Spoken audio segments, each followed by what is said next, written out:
Can you hear that?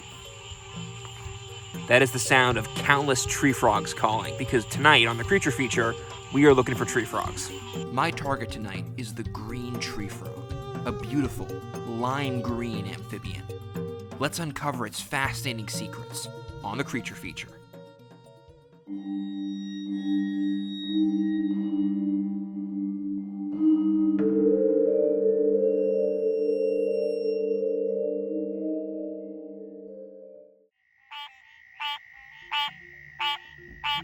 So what we're hearing are the male tree frogs advertising their presence to females, trying to draw the females in.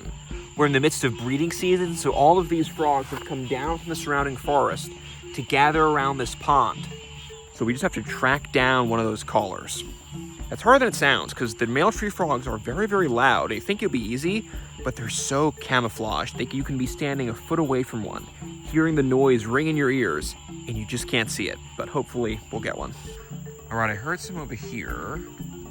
You see it's been raining. We got some puddles, that's also good.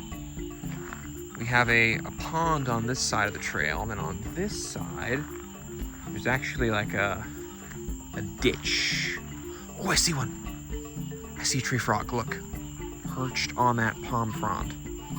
He is right there on that frond. Now, these guys are very quick. They can jump long distances. So I'm gonna have to move fast. Hopefully I won't scare him away.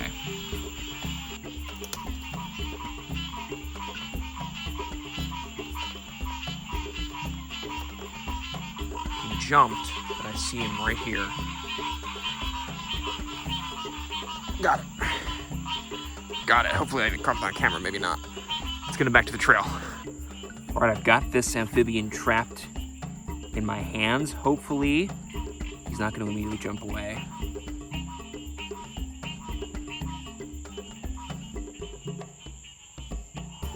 Check that out. And it jumped. All right, got him back. That was close. He almost escaped.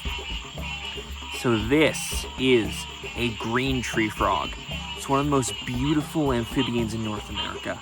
Now, the way I know for sure it's a green tree frog, because there are all kinds of different tree frogs in the southeast, is that he has that beautiful white line going down his flank.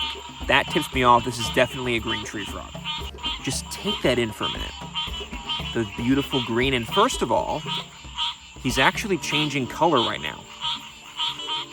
When I first saw him, he was that brilliant lime green. He's got on his back there, and he's turning to more of an olive color. These creatures can actually change the shade of their skin, which is pretty neat.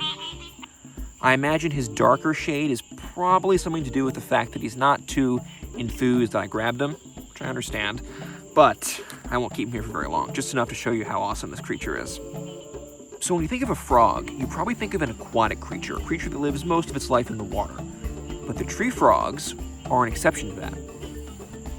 Like most frogs, they hatch as eggs in the water, and they live a large part of their life as tadpoles, where they metamorphose into the adult frog.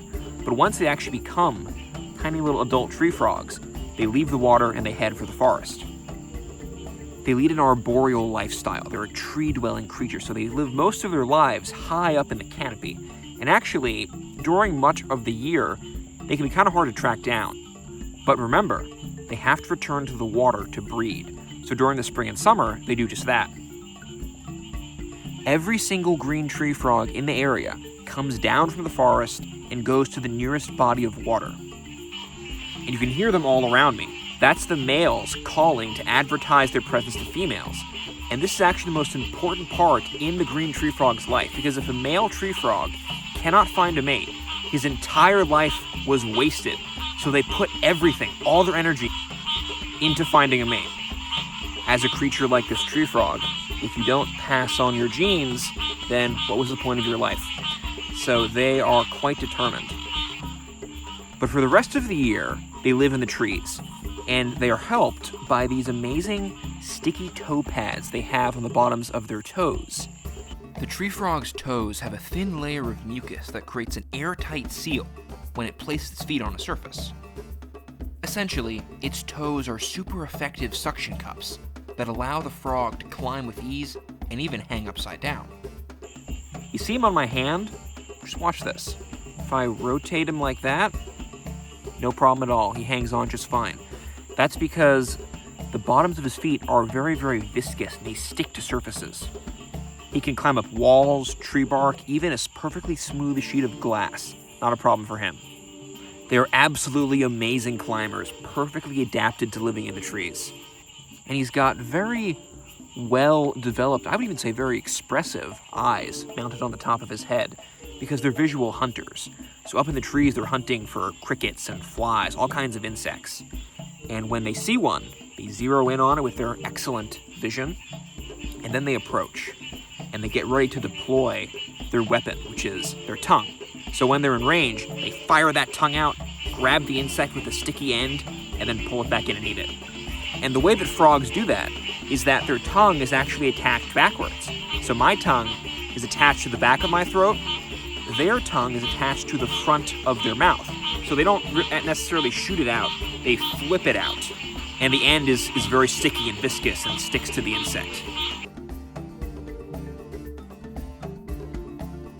Let's see if I can let this creature go, and he won't immediately hop away. Never mind. Okay, well, he's gone.